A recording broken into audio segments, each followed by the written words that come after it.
الحمد للہ رب العالمین والصلاة والسلام علی خاتم النبیین اما بعد فاعوذ باللہ من الشیطان الرجیم بسم اللہ الرحمن الرحیم الصلاة والسلام علیک یا رسول اللہ وعلى آلك وأصحابك يا حبيب الله الصلاة والسلام عليك يا نبي الله وعلى آلك وأصحابك يا نور الله نویت سنت الاعتکاف۔ اللہ کے پیارے اور آخری نبی مکی مدنی عربی قرشی صلی اللہ تعالی علیہ وآلہ وسلم کا فرمان ہے، بروز قیامت اس کی دہشتوں اور دشوار گزار گھاٹیوں سے جلدی نجات پانے والا شخص وہ ہوگا جو کثرت سے مجھ پر درود پاک پڑھتا ہوگا۔ صلو علی الحبیب صلی اللہ تعالی علی محمد وعلی آلہ وصحبہ وبارک وسلم صلاۃ و سلاما علیک یا سیدی یا رسول اللہ وعلی آلک واصحابک یا حبیب اللہ۔ اللہ کے پیارے اور آخری نبی صلی اللہ علیہ وسلم کا فرمان ہے، التمسوا الرزق بالنکاح، یعنی نکاح کے ذریعے، شادی کے ذریعے رزق تلاش کرو۔ جامع صغیر کی یہ حدیث پاک ہے۔ اس کا مطلب کیا ہے کہ نکاح کرنے کے ذریعے رزق تلاش کرو؟ مطلب یہ ہے کہ جب شادی کی نیت اچھی ہو، نکاح کرنے کا مقصد اولاد کا حصول ہو، بد نگاہی سے بچنا ہو، نکاح کرنے کا مقصد دونوں خاندانوں کی محبتوں کو قائم کرنا ہو، نکاح کرنے کا مقصد نبی کریم علیہ السلام کی سنت پر عمل کرنا ہو، تو ایسا نکاح برکت کا سبب ہوتا ہے، اور ایسے نکاح کی وجہ سے اللہ کریم رزق میں بھی اضافہ کرتا ہے، بندے کی اللہ گھر بار کے اندر محبتوں کو بھی بڑھاتا ہے، اور اللہ تبارک و تعالیٰ اس کی پریشانیوں کو بھی دور کرتا ہے۔ فی زمانہ اگر ہم اپنے معاشرے پر نظر دوڑائیں، اپنے ارد گرد ماحول کا جائزہ لیں، تو پتہ یہ چلتا ہے کہ نکاح کرنا آج کے دور میں کتنا مشکل عمل قرار دیا گیا ہے۔ نکاح کرنے میں اگر دیکھا جائے تو اتنا خرچہ نہیں ہے، لڑکا لڑکی اور ان کے دو گواہ، دونوں کی موجودگی میں، دو گواہوں کی موجودگی میں مسجد کے اندر ایجاب و قبول کروا دیا جائے، نکاح ہو جاتا ہے۔ اب ولیمے کا خرچہ یہ تو شریعت نے لڑکے پر رکھا ہے، لیکن ہمارے ہاں رسم اس طرح کی بنا دی گئی کہ جس دن دولہا بارات لے کر جاتا ہے، وہاں لڑکے والوں کو بھی اتنا زیادہ اہتمام کرنا پڑتا ہے کھانے کا، ایک رسم ہے، ورنہ کوئی لڑکی والوں پر کھانا کھلانا، بارات والوں کے لیے اہتمام کرنا، ان کے لیے شادی ہال بک کرنا، ان کے لیے اچھے اچھے کھانے پکانا، یہ کوئی ضروری نہیں ہے۔ اسی طرح رسموں کے نام پر جتنی زیادہ رقم خرچ کی جاتی ہے، جتنا لوگوں کو ستایا جاتا ہے، جہیز کے نام پر جتنا غریبوں کو خاص طور پر پریشان کیا جاتا ہے، جس کا نقصان یہ ہوتا ہے کہ لڑکیاں رشتوں کے انتظار میں گھر بیٹھی رہتی ہیں، لڑکے رشتوں نہ ہونے کی وجہ سے پریشان ہوتے ہیں، لڑکے سے رشتہ اس لیے نہیں کیا جاتا کہ اس کے پاس زیادہ پیسہ نہیں، لڑکی سے رشتہ اس لیے نہیں کیا جاتا کہ جہیز اتنا کہاں سے لائے گی، لڑکی کی طرف سے بعض اوقات ڈیمانڈ ہوتی ہے کہ ان چیزوں کا ہونا ضروری ہے، بعض اوقات لڑکے کی طرف سے ڈیمانڈ ہوتی ہے کہ ایسا گھر چاہیے، ایسی جناب گاڑی چاہیے، اتنا زیادہ میرے لیے اہتمام ہونا چاہیے۔ تو یہ جو رسمیں ہیں یہ بالکل فضول رسمیں اور ظلم ہے یہ لوگوں پر. کاش کے جو بڑے ہیں، کمیونٹی کے بڑے لوگ ہیں، برادریوں کے، خاندانوں کے جو بڑے لوگ ہوتے ہیں، وہ اس بات کو سمجھیں، وہ اس رسم کو ختم کریں. آپ پیسے والے ہیں، آپ یہ رسمیں پوری کر سکتے ہیں، لیکن غریب آدمی وہ کہاں سے رسم پوری کرے گا؟ غریب آدمی تو بیچارہ اپنی جوان بچیوں کو لے کر سالوں گزر جاتے ہیں، پھر بچیاں قدم غلط اٹھاتی ہیں، پھر اس پر تانا زنی وہ الگ کی جاتی ہے. اسی طرح لوگوں کے اندر ایک اور غلط بیماری زیادہ بولنے کی. اب زیادہ بولنے میں جتنی خرابیاں ہیں یہ اپنی جگہ، اس میں سے ایک خرابی جو خاص اس موضوع سے متعلق وہ کیا ہے؟ کسی بھی لڑکے کو، نوجوان لڑکے کو دوست دیکھیں گے تو کہیں گے ارے شادی نہیں کی. ارے بھائی شادی کر لو، کب تک کرو گے؟ نکاح کیوں نہیں کر رہے؟ اب کس کا دل نہیں کرتا کہ میری شادی ہو، میرا نکاح ہو، میرا گھر آباد ہو؟ لیکن وہ شادی کیوں نہیں کر رہا؟ کبھی اس پر بھی تو غور کریں. اکیلا اس نے جا کر نکاح کر کے دلہن کو گھر تو لانا نہیں، لاکھوں روپے بیچارہ کہاں سے لے کر آئے؟ اتنی رسمیں پوری کرنے کے لیے رقم کہاں سے لائے؟ اتنے ناز نخرے اپنے سسرال کے برداشت کرنے کے لیے اتنا پیسہ کہاں سے لائے؟ پھر اس غریب کو لڑکی دے گا کون؟ آج کل تو لڑکے میں بھی یہی چیز دیکھی جاتی ہے جناب، پیسہ کتنا کماتا ہے لڑکا، جاب کتنی بڑی جگہ پر ہے، رشوت سے کتنا پیسہ کماتا ہے. یہ نہیں دیکھا جاتا کہ پیسہ حلال سے آتا ہے حرام سے آتا ہے. بس یہ ہونا چاہیے جناب لڑکا پیسہ کتنا کماتا ہے. اور لڑکی میں پہلے ایک دور ہوا کرتا تھا، صرف خوبصورتی لڑکی کی دیکھی جاتی تھی، صرف قد لڑکی کا دیکھا جاتا تھا. اب تو معاملہ لڑکی میں جہیز کی صورت میں، گھر کی صورت میں، اور پتہ نہیں کیسے کیسے مطالبوں کی صورت میں لڑکی کے ماں باپ سے کیا جاتا ہے. وہ جاہلیت کا دور اب آ چکا ہے کہ جب کسی کے ہاں بچے کی ولادت ہوتی تو وہ گھر والے پریشان ہو جایا کرتے تھے، ان کے چہرے سیاہ ہو جایا کرتے تھے، وہ دوسروں کے سامنے جانے میں شرمایا کرتے تھے کہ میرے گھر میں بچی ہو گئی، اور اس وجہ سے پریشان رہا کرتے کہ میں بچی کو کھلاؤں گا کہاں سے، بچی کو پہناؤں گا کہاں سے، اپنی بیٹی کو پال کر مجھے فائدہ کیا کسی آگے کسی اور کے نکاح میں دینی ہے. آج وہ جاہلیت کا دور ہے، آج وہ پڑھا لکھا ہے کہ جاہلیت کی طرف لوگ جا رہے ہیں. اور یہ پڑھا لکھا، یہ تعلیم، یہ دنیاوی تعلیم کی وجہ سے، صرف دنیاوی تعلیم کی وجہ سے. جب ہم نے دینی تعلیم کو پسے پشت ڈال دیا، دینی تعلیم کو حاصل کرنا چھوڑ دیا، تو پھر رشتوں کا تقدس ختم ہو گیا، پھر خیر خواہی کا جذبہ ختم ہو گیا، پھر ہمارے دلوں کے اندر احترام مسلم کا جذبہ ختم ہو گیا، لوگوں کے دکھ سکھ میں شریک ہونے کا جذبہ ختم ہو گیا. دین اسلام ہمیں کیا ترغیب دیتا ہے؟ حدیث پاک میں آتا ہے کہ کسی بھی لڑکی سے شادی 4 چیزوں کو دیکھ کر کی جاتی ہے. مضمون حدیث پاک کا فرمایا یا تو اس لڑکی کا خاندان دیکھا جاتا ہے، یا پھر اس کا حسن و جمال، اس کی خوبصورتی کو دیکھا جاتا ہے، یا پھر اس کا نسب دیکھا جاتا ہے، یا پھر دین داری کو دیکھا جاتا ہے. فرمایا کہ تم دین والی عورت کو ترجیح دو، لڑکی کی دینداری کو دیکھو، اس کے اچھے اخلاق کو دیکھو، اچھے کردار کو دیکھو، وہ نمازیں پڑھتی ہے یا نہیں پڑھتی، وہ پردہ کرتی ہے یا نہیں کرتی، وہ اپنے ماں باپ کا ادب احترام کرتی ہے یا نہیں کرتی، وہ شرم و حیا والی ہے یا نہیں. آج کل تو لڑکیاں بھی ایسی رشتوں کے لیے پسند کی جاتی ہیں کہ جناب اس کی جاب اچھی جگہ لگی ہو تاکہ گھر میں آئے تو ہمارے گھر میں ہمارے بچے کا فائدہ ہو. گھر کتنا بڑا لے کر آئے گی. اور لڑکے کے اندر بھی جو چیزیں دیکھنے والی ہیں وہ یہ دیکھنے والی ہوتی ہیں کہ لڑکا دیندار کتنا ہے، نمازی ہے، اللہ رسول کے احکامات پر عمل کرنے والا ہے، کیا لڑکا بڑوں کا ادب کرنے والا ہے، کیا لڑکے کا اپنے محلے کے اندر کردار ستھرا ہے، لڑکا نظریں جھکانے والا ہے، نامحرم لڑکیوں سے دوستیاں کرنے والا تو نہیں، اور کیا رزق حلال کمانے والا ہے، تھوڑا کماتا ہے لیکن رزق حلال کمانے والا ہے، کیا عزت کے ساتھ میری بچی کو گھر میں رکھ سکتا ہے. اور دیکھنا تو یہ چاہیے تھا، لیکن ہم نے کچھ اور دیکھنا شروع کر دیا.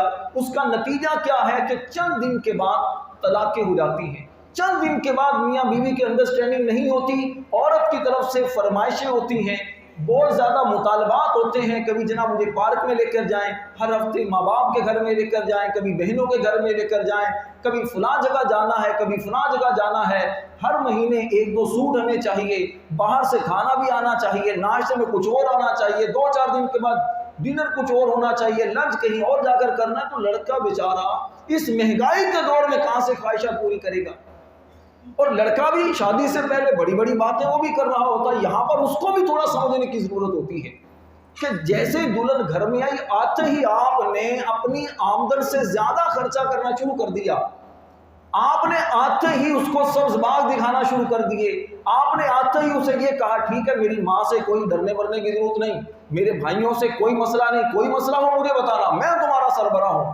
آپ نے اپنے بہن بھائیوں سے دور کر دیا، ماں باپ سے دور کر دیا، ہر جائز ناجائز خواہش کو آپ نے پورا کرنا شروع کر دیا، اپنے بڑوں کا سایہ اپنی بیوی کے سر سے اٹھا کر خود اسے کبھی پارکوں میں لے کر جا رہے ہیں، کبھی جناب آپ ادھر ادھر گھومنے کے لیے لے کر جا رہے ہیں۔ نتیجہ کیا ہوگا؟ کل کلا آپ کی بیوی کے اندر کوئی بھی مسئلہ ہوتا ہے وہ آپ سے بدزبانی کرتی ہے، آپ سے پوچھے بغیر باہر جانا شروع ہو جاتی ہے۔ اب اگر آپ کے ماں باپ اسے سمجھائیں گے تو کہاں سے آپ کے ماں باپ کی بات مانیں گے؟ کیونکہ آپ نے شروع سے ہی اپنی بیوی کو بالکل الگ کر دیا۔ تو یہ ساری برائیوں کی جڑ وہ یہ ہوتی ہے کہ ہم رشتہ کرنے کے اندر ہی اس بات کا لحاظ نہیں کرتے کہ میں اپنی بچی کا یا اپنے بچے کا رشتہ کہاں کر رہا ہوں، یہ ضرور دیکھنا چاہیے۔ حالانکہ نکاح کرنا کتنا آسان ہے، نکاح کرنا کتنا شریعت کے اندر آسان ہے کہ 2 خاندان آپس میں جمع ہو کر چند افراد جمع ہوں اور مسجد کے اندر نکاح کرنا یہ مستحب ہے، نکاح کا اعلان کرنا اور مسجد کے اندر نکاح کرنا مستحب ہے۔ اور برکت والا، اللہ کے ہاں برکت والا اور اللہ تبارک و تعالیٰ کا خاص جس خاندان پر فضل ہوتا ہے، رحمت ہوتی ہے، یہ وہ نکاح ہے جس میں خرچہ کم ہوتا ہے۔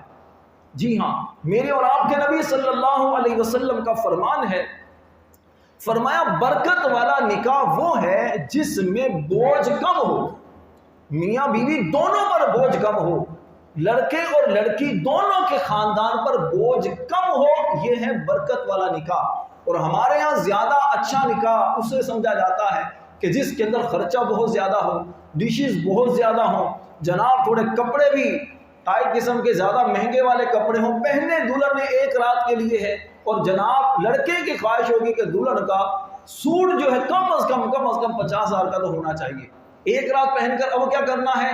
الماری میں سجا کر رکھ دیں۔ لڑکا صاحب دولہا صاحب جو شیروانی سلوائیں گے یہ بھی کم از کم 40-50,000 30,000 کی کم از کم تو ہونی چاہیے نا، پتہ بھی چلے ٹھیک ہے ایک دن پہنی اس کے بعد سجا کر رکھ دو۔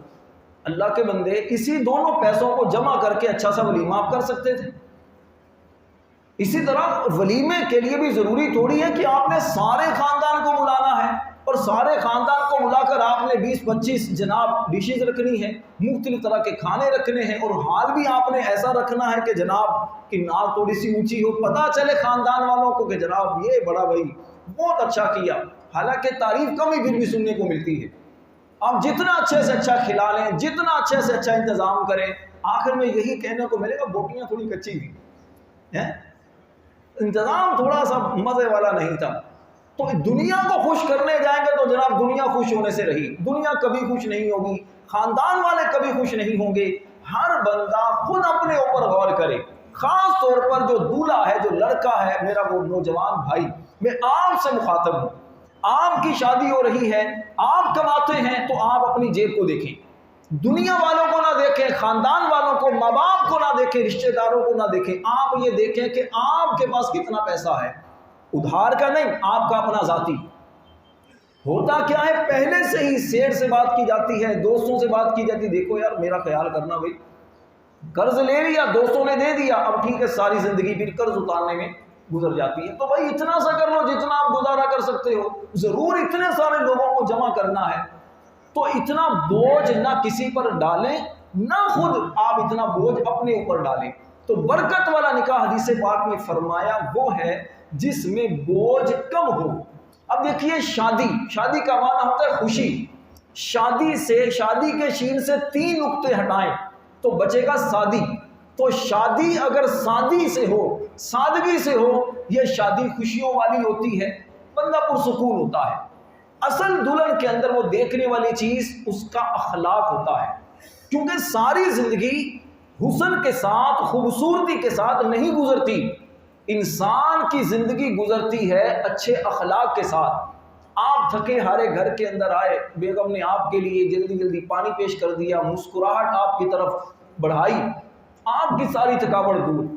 ورنہ جیسے ہی تھکے ہارے گھر میں آئے، گھر میں آنے سے پہلے ہی آپ کو میسج آ گئے، واٹس ایپ آ گئی، کال آ گئی، جناب آتے آتے یہ چیزیں لے کر آنا، ٹھیک ہے جی، لے کر آئے، چلیں جی اب مجھے بھی شاپنگ کے لیے لے کر جائیں، آج گھر کھانے کا موڈ نہیں، آج یہاں پر جانا ہے۔ تو اس طرح کے جو یہ دیکھی والی باتیں ہیں، گھر کے اندر مسائل جو ہیں یہ دیکھے والے ہوتے ہیں۔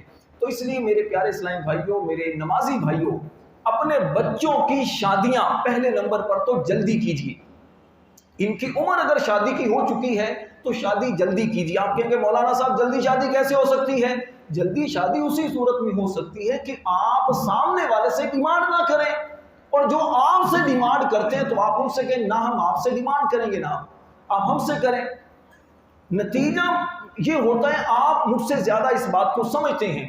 میں اس لیے کچھ چیزیں کہ ظاہری بات ہے کہ تقریباً نمازی جو ہیں، لوگ جو ہیں، وہ ہمیں مختلف جگہوں پر مختلف اوقات میں اپنے گھر کے معاملات بتاتے رہتے ہیں کہ حضرت اب یہ معاملہ ہو گیا، یہ ہو گیا، قرض کے لیے کبھی آئیں گے، کبھی بھیک مانگنے کے لیے آئیں گے۔ آپ نہیں دیکھتے مسجد کے اندر، مسجد سے باہر نوجوان، خوش شکل نوجوان، اچھے کپڑے پہنے ہوئے بھیک مانگتے آپ کو نظر نہیں آتے؟ یہ کیا ہے؟ کس کا دل کرتا ہے اتنے سارے لوگوں کے درمیان کھڑے ہو کر بھیک مانگنا؟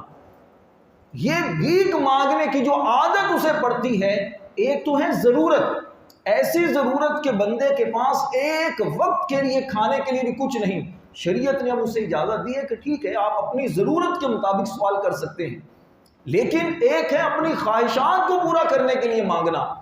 کچھ مہینے پہلے کی بات ہے، مسجد کے اندر ہی میرے پاس کسی دوسری جگہ سے دو لوگ آئے، میرے جاننے والے تھے، نمازی تھے پہلے کسی مسجد میں، تو انہوں نے آ کر کہا کہ حضرت کچھ ہمارے ساتھ ہیلپ کریں، ماشاءاللہ آپ اتنی بڑی مسجد کے امام صاحب ہیں۔ میں نے کہا جی کیا ہیلپ کرنی ہے؟ کہا امام صاحب اس کی بہن کی شادی ہے، تو آپ اگر کسی سے ترکیب بنائیں، ذہن بنا کر چلیں، اس کی کچھ ہیلپ ہو جائے گی۔ میں نے کہا اچھا، میں نے کہا جی کیا کرنا ہے، کیا کس چیز کی ضرورت ہے؟ کہا کہ ضرورت تو پہلے کہا کہ فرنیچر کی ضرورت ہے۔ میں نے کہا اچھا فرنیچر کتنے تک کا آئے گا؟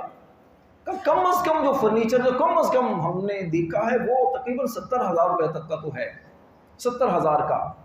تو میں نے کہا اچھا، اور کہتا نہیں فرنیچر کا اگر ہو جائے نا انتظام تو بڑا اچھا ہے۔ میں نے کہا یار دیکھو 70,000 روپے کا فرنیچر یہ آپ کے لیے کم از کم ہے، میں نے تو خود اپنے عزیز کی شادی کی ہے تو میں نے تو 15-17,000 میں فرنیچر مل گیا تھا۔ کراچی جیسے شہر میں 15-17,000 کا ایک بہترین مل جاتا ہے۔ غریب آباد میں جائیں یا اور اس طرح کی لیاقت مارکیٹ یا کئی ایسی جگہیں ہیں، وہاں پر جا کر تھوڑا سا سیکنڈ ہینڈ فرنیچر لے کر تھوڑی پالش کروائیں، بہترین قسم کا، کسی کو کیا پتہ چلے۔ سوال کرنے سے تو بہتر ہے، کسی کے سامنے ہاتھ آپ پھیلا رہے ہیں، اپنی عزت نفس کو مجروح کر رہے ہیں، اس سے بہتر کہ آپ تھوڑا سستا کر سکتے ہیں۔ اچھا جی، اس نے کہا کہ نہیں حضرت اتنا تو نہیں۔ میں نے کہا چلے 30-35,000 تک کا لے لیں۔ نہیں 70,000 کا نہیں، 70,000 کا تو کچھ اور شاید کہا تھا۔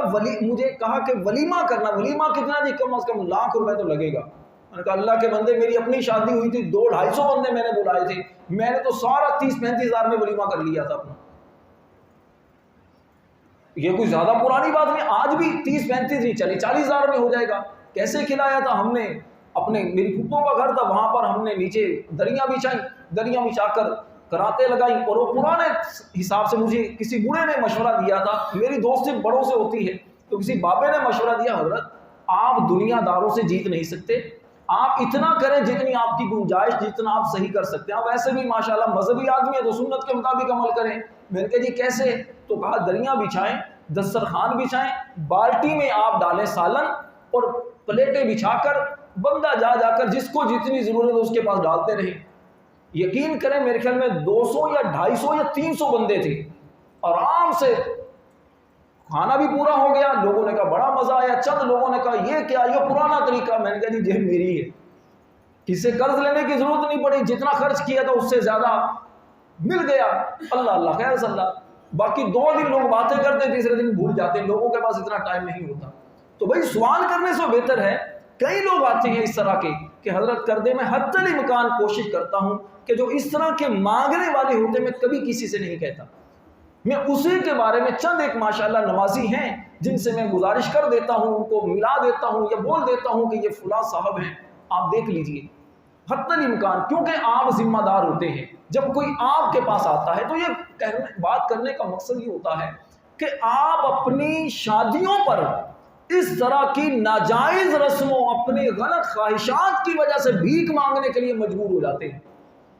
بھیک مانگنا کتنا ایک برا فیل ہوتا ہے, کسی کے سامنے ہاتھ پھیلانا, مانگنا, اور جس کو پھر مانگنے کی لت پڑ جائے تو وہ آپ بخوبی سمجھ سکتے ہیں وہ پھر کما کر نہیں کھاتا.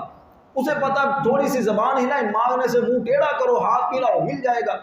اللہ ہمیں اس دن سے محفوظ کرے. یہ مانگنے کی جو گندی عادت ہے, قیامت والے دن ایسا شخص اللہ کی بارگاہ میں بہت زیادہ شرمندگی محسوس کرے گا. تو کہنے کا مقصد یہ ہے کہ شادی کو آسان کریں, شادی کو سادہ کریں.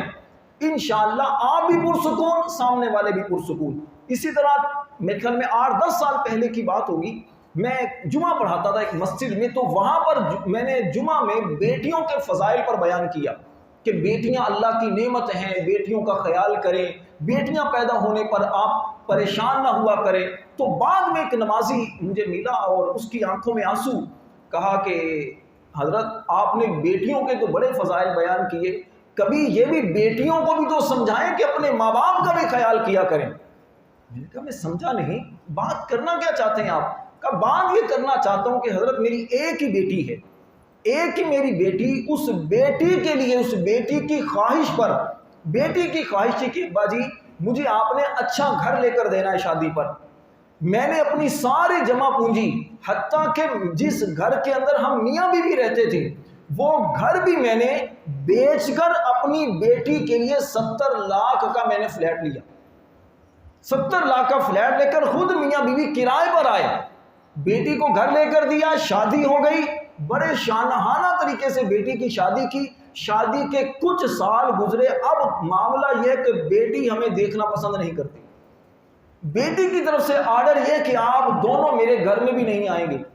آنکھوں میں آنسو, کہا کہ امام صاحب کیا اس دن کے لیے ہم نے بیٹی کے لیے اتنا کچھ کیا تھا؟ آپ یہ دیکھ لیجئے, آپ بچوں کے لیے جتنا کچھ کر لیں, کیا بچے آپ سے راضی ہوں گے؟ آپ اگر بچوں کو سناتے میں نے تمہیں اتنا اچھا کھلایا, اتنا اچھا پہنایا, میں نے تمہیں تعلیم دلائی, میں نے یہ کیا, میں نے وہ کیا, بچے کہیں گے ابا جی دنیا کا ہر باپ ہی ایسے کرتا ہے, آپ کون سا دھوکا کیا. اب آپ سر پکڑیں گے کہ یار یہ کیا ہو گیا. تو بھائی درست بات ہے, اتنا کرو جتنا اللہ نے آپ کو طاقت دی ہے, جتنی آپ کی حیثیت ہے. اپنی جان سے بڑھ کر کیوں آپ اپنے بچوں کو, اپنے آپ کو پریشانی میں ڈالتے ہیں؟ حلال طریقے سے کریں, جتنے آپ بچوں کے سامنے بھی رکھیں, سامنے بیوی کے سامنے بھی رکھیں. خاندان والوں کو بھی پتا ہونا چاہیے کہ جناب میں سفید پوش آدمی ہوں, خوددار آدمی ہوں. جو خوددار آدمی ہوتا ہے وہ اپنی ضرورتوں کو محدود کرتا ہے, اپنی آمدنی کو دیکھ کر خرچ کرتا ہے, وہ کبھی کسی کے آگے ہاتھ نہیں پھیلاتا, منہ ٹیڑھا نہیں کرتا. اسی میں آپ کی عزت بھی ہے, اسی میں آپ کی خودداری کی بھی حفاظت ہے. ورنہ بھیک مانگنے کے لیے ٹھیک ہے, پھر بھیک مانگنے کے نئے نئے طریقے جو لوگوں نے ایجاد کر لیے ہیں. پہلے لوگ بچھا لیتے تھے, کپڑا بچھا کر مانگتے تھے, اب لوگ اچھے خوبصورت کپڑے پہن کر پرفیوم لگا کر لوگ مانگ رہے ہوتے. تو مانگنے کے طریقے الگ, لیکن ہے تو مانگنا, ہے تو بھیک. تو اس سے بہتر ہے کہ آپ اپنی شادیوں کو سادہ کریں, اپنے بچوں کی, بچیوں کی عمروں کا خیال کریں. آپ پتہ نہیں یہ ماں باپ کو بات سمجھ کیوں نہیں آتی.